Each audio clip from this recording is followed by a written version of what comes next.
Знакомый сюжет. Два некогда близких друг другу человека кажутся тут такими далекими. Как часто мы оказываемся в такой ситуации с теми, кто нам важен? Эта тишина между нами какая она? Как пропасть? Как защита личного пространства? А может быть, мы просто хотим в этой тишине между нами услышать самих себя? Какую историю я почувствую в картинах, исследуя в них тишину между двумя? Картина Эдварда Хоппера «Комната в Нью-Йорке». Для меня это не сцена отдыха после рабочего дня. Это ощущение бегства. Словно каждый из них пытается занять себя чем-то, чтобы только не признавать открыто, что то, что их когда-то связывало, исчезло. Он читает газету, возможно, он хочет быть в курсе событий, но это напоминает мне иллюзию контроля. А она сидит у пианино, но словно не знает, что сыграть, словно пытается вспомнить. Но что она тут вспоминает? Мелодию композитора или их любви? Самая яркая часть комнаты ровно между ними. Это создает у меня ощущение невидимой стены. Но на самом деле ее не существует, стена построена из их молчания. О чем же они молчат? Я думаю, они молчат о том, чего хотят на самом деле.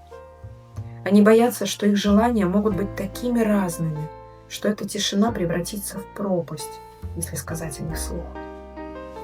Возможно, в начале их мелодии каждый шел на сделку внутри себя и не был искренним, играя по чужим правилам, общества, близкого окружения или собственных страхов. А теперь они в точке, где тишина начинает звучать все громче. Это тишина разлома. А что будет, если они просто посмотрят друг на друга? Начнут разговор без слов, разрешат себе быть уязвимыми и прикоснуться друг к другу не руками, а взглядами. Это картина Андре Матисса. Что здесь происходит между ними?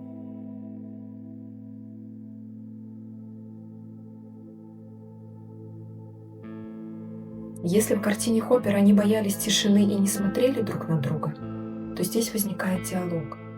Он без слов. Они молчат, но за них говорят их позы и взгляды. За окном весь остальной мир. Но они не отвлекаются на него. Они сейчас в своем пространстве, где ничто не должно отвлекать от разговора, даже звук голоса. Смотрю на синий фон этой картины. Замечаю, как сильно он зависит от них обоих. Его пижама словно светится, и от этого синий с его стороны более мягкий. Она в темном платье, и ее синий более насыщенный. Это говорит мне об их различии. Каждый самодостаточен, проявлен в этом мире по-своему. Но этот синий объединяет их, словно перетекая из ее насыщенного в его мягкий, образуя единое пространство. В их разговоре я чувствую желание не просто услышать друг друга, а услышать себя, почувствовать свое состояние рядом с другим, чтобы понять, они все еще близки, они могут все еще доверять друг другу, есть ли между ними связь. В этой картине тишина – это мост, который дает возможность, стоя на разных берегах, каждому принять решение, сделать выбор, находясь на комфортной дистанции. Если связь жива, то на что станет дальше похожа эта тишина?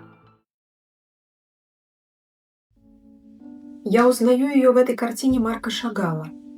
Здесь уже не разговор, здесь я вижу состояние, которое возникает, когда долго смотришь в глаза друг другу, не произнося ни слова, но при этом говоришь обо всем и ни о чем. В такой тишине начинаешь чувствовать энергию друг друга, видеть дыхание, понимать состояние без слов. В такие моменты мир словно останавливается, и вы уже просто парите в своем синем пространстве над всем, что вас окружает. И для этого разговора даже не обязательно быть рядом физически, потому что такой разговор не про телесную близость, не про желание поглотить другого или что-то доказать.